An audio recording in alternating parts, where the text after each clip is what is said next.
अंगारा और खूनी भेड़िया। इसके पहले भाग में आपने पढ़ा, स्कूल के बच्चों की एक बस जा रही होती है, जंगल से गुजरती है, तो उनके टायर गाड़ी का वो टायर पंचर हो जाता है। तो ड्राइवर गाड़ी का टायर बदलता है, परंतु द्वार से टायर पंचर हो जाता है और बच्चों की भूख की वजह से ड्राइवर को जाना पड़ता है। पर तभी उसके चिल्लाने की आवाज़ आती है, बचाओ बचाओ।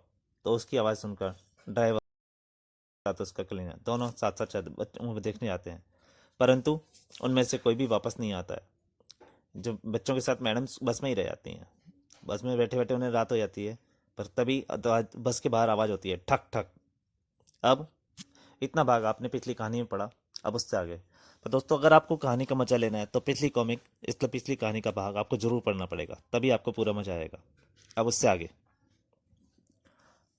बस के बाहर आवाज होती है, दरवाजा खोलो, मैं इंसान हूं, भेड़िया नहीं। मैडम सोचती है दरवाजा खोलूं ना खोलूं, पर फिर धीरे धीरे दरवाजा खोलती है। आदमी ही तो है, भेड़िया नहीं, शायद हमारी मदद कर दे। वो आदमी बोलता है, पास ही में मेरी झोपड़ी है, अगर तुम लोगों को मेरी मदद चाहिए तो मैं हाजिर हूं, यहाँ रहना ठीक नहीं है। ठीक है बाबा, बच्चे भूखे प्यासे हैं। बाबा बोलते हैं, सब प्रबंध हो जाएगा, मेरा नाम जंगल बाबा है, जंगल में भटके लोगों की मदद करता हूँ। मैडम और बच्चे उसके साथ चल देते हैं। हमारे कुछ बच्चे जंगल में गए हुए हैं, मैं उन्हें भी तलाश करके ले आऊंगा। किंतु अगले दिन जब पुलिस पहुंचती है, उसे बस खाली मिलती है और सब बच्चे गायब होते हैं। इस हादसे की खबरें समाचारों में छपने लगीं। मासूम बच्चे खूनी भेड़िए के शिकार, बच्चों की तलाश जारी, विकराल जंगल में आतंक, और ऐसी और कई घटनाएं होती हैं जिन्हें प्रसिद्ध शिकारी वालवास भी खबरें पढ़ता था। खूनी भेड़िए को मारने के लिए 1 लाख का इनाम, उसमें इनाम लिखा होता है 1 लाख का अखबार में। मैंने अफ्रीका तक के जंगलों में बड़े बड़े जानवरों के शिकार किए हैं, यह भेड़िया मेरे लिए क्या चीज़ है। बस तुम यूं समझो मैं यूं गया और यूं आया। मित्र बलवास, मेरी सलाह मान लो, तुमसे पहले भी कई शिकारी उस भेड़िए का शिकार बन चुके हैं,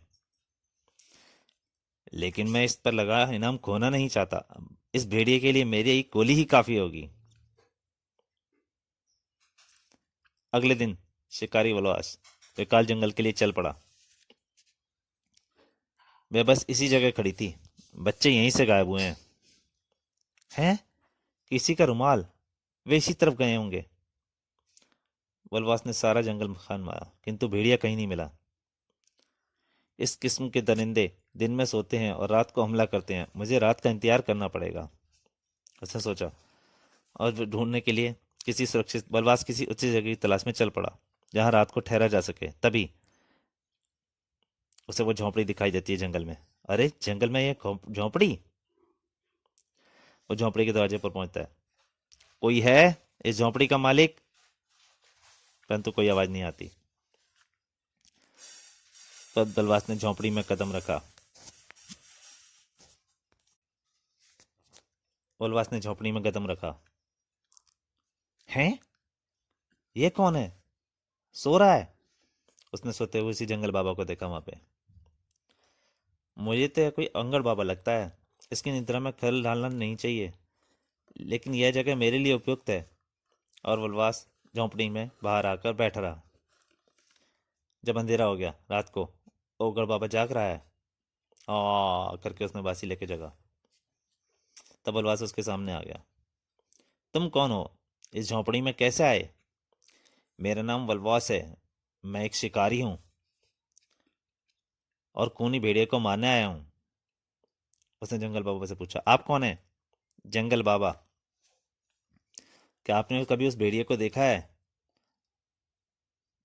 जंगल बाबा, मैं तो उसकी गुफा भी जानता हूँ, मुझे उस गुफा तक ले चलो।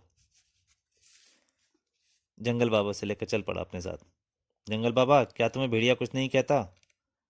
जिस दिन उसने मेरी तरफ आंख उठाकर भी देख लिया, मैं उसे भस्म कर दूंगा, वह मुझसे डरता है। शिकारी सोचने लगा, मुझे इसे नहीं बताना चाहिए कि मैं उसे मारने के लिए 1 लाख रुपए का इनाम है, वरना उसे भस्म कर देगा। जंगल बाबा उसे गुफा तक ले आया। वो रही गुफा। शिकारी ने एक मचान पेड़ का हिसाब लगाया। मैं यहीं पर मचान बनाऊंगा। क्या तुम्हें मेरी मदद की जरूरत पड़ेगी?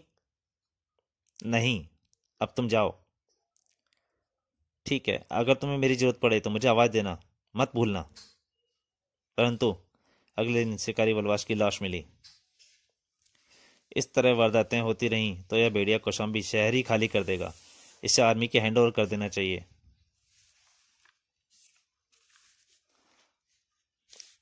उधर अंगारा द्वीप में जानवरों से संबंधित प्रत्येक समाचार पहुंचता था। अंगारा तक भी यह खबर पहुंच गई थी। तुम्हारा मतलब है कि भेड़िया नरभक्षी है? हाँ स्वामी, और उसे बड़े बड़े से बड़ा शिकारी भी नहीं मार सका, और उसने बच्चों को भी नहीं छोड़ा। शेर बोला, आपने हम सबको यह सीख दी है कि हम मांस ना खाएं, इससे किसी की जान का नुकसान होता है। भालू बोला, और यह बच्चों बड़ों का इंसानों का मांस खाता है। हिरन बोला, हमारी जाति को यह बदनाम कर रहा है, उसे गिरफ्तार करके यहाँ लाना स्वामी। खरगोश बोला, यह हमारी बिरादरी का कलंक है। तुम सब इंतजार करो, मैं उसे जिंदा ही पकड़ कर लाऊंगा और उसे उसके गुनाहों का दंड दूंगा। तो दोस्तों, क्या अंगारा उस भेड़िया को पकड़ सकेगा, या भेड़िया अंगारा पर भी हमला करेगा? ये सब कहानियाँ, इसके आगे की सारी बातें जानने के लिए आपको इसके अगले भाग का इंतजार करना पड़ेगा। तब तक के लिए नमस्कार।